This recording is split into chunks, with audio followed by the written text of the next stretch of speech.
وأن يفتح لنا فتوح العارفين وأن يرزقنا الإخلاص في الأقوال والأعمال اللهم آمين. Bapak Ibu jemaah salat Isya dan tarawih yang dirahmati Allah Subhanahu wa taala.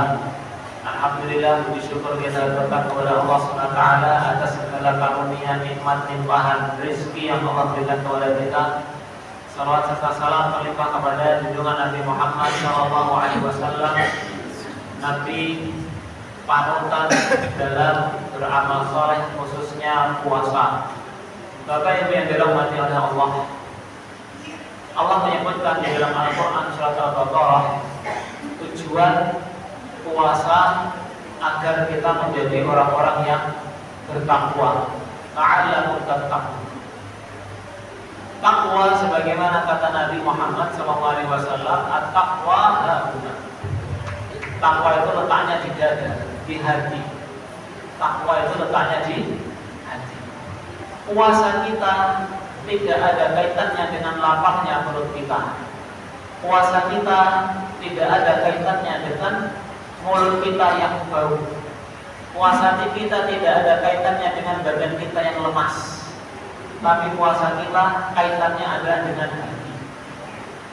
Apakah hatinya semakin hari semakin baik? Apakah hatinya semakin hari tambah dekat dengan Allah SWT? Apakah hatinya semakin hari semakin tazkiyah, semakin bersih dari noda-noda kesyirikan, dari noda-noda kemunafikan, dari noda-noda kebakhilan, dari noda-noda dan seterusnya. Kaitannya puasa adalah dengan hati, bukan dengan jasmani.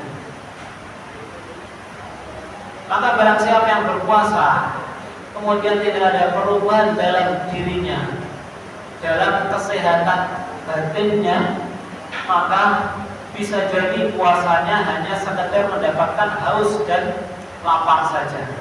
Rubba sha'imin, kata Rasulullah, berapa banyak orang yang puasa, laisa lahu haqqun min shiyamihi illa al-ju' wal 'atas.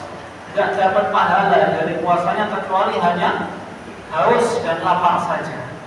Wa rubba qa'imin, dan berapa banyak orang yang qiyamul lail, salat tarawih, laisa lahu haqqun min qiyamihi, tidak dapat pahala dari qiyamnya illa sahar, kecuali hanya begadang saja.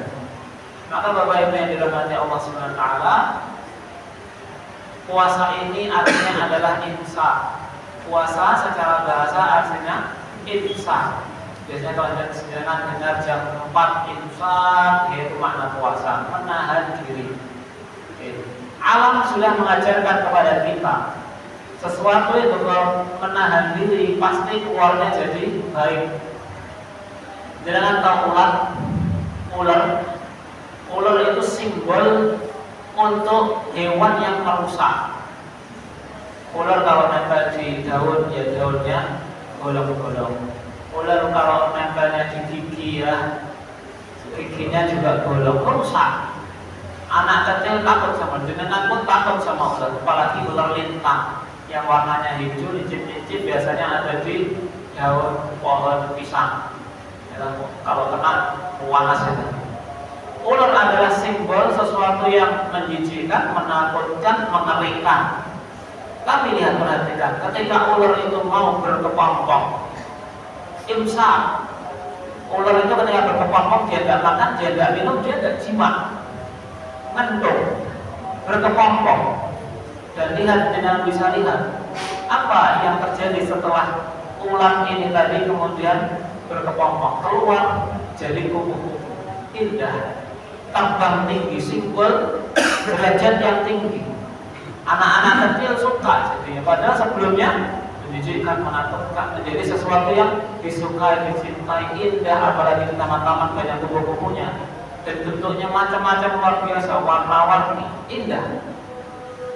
Jika hewan saja bisa seperti itu, ketika berpuasa dia bisa berubah.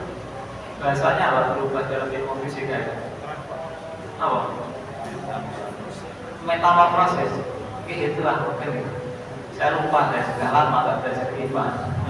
Ketika hewan saja mau bermetamorfosis dari sesuatu yang menjijikkan, kemudian dia mau mengambil sesuatu yang berat baginya, imsak, diam diri.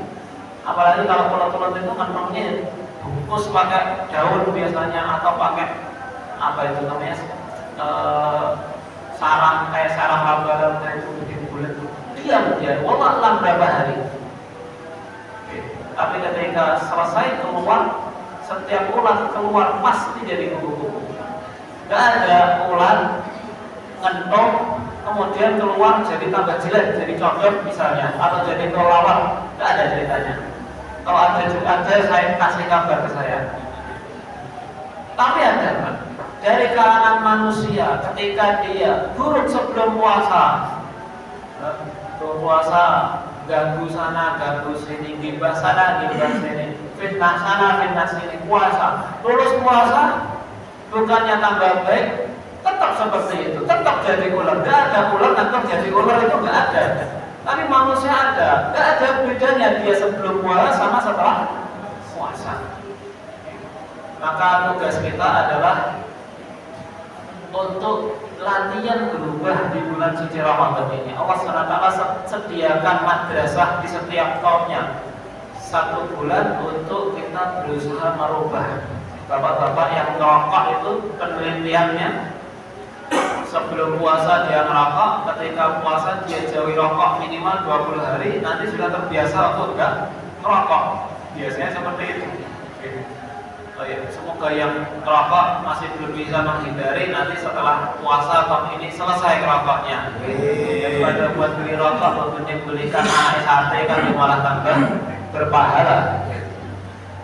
Bapak Ibu yang dirahmati oleh Allah SWT, ini yang dapat kami sampaikan, semoga bermanfaat.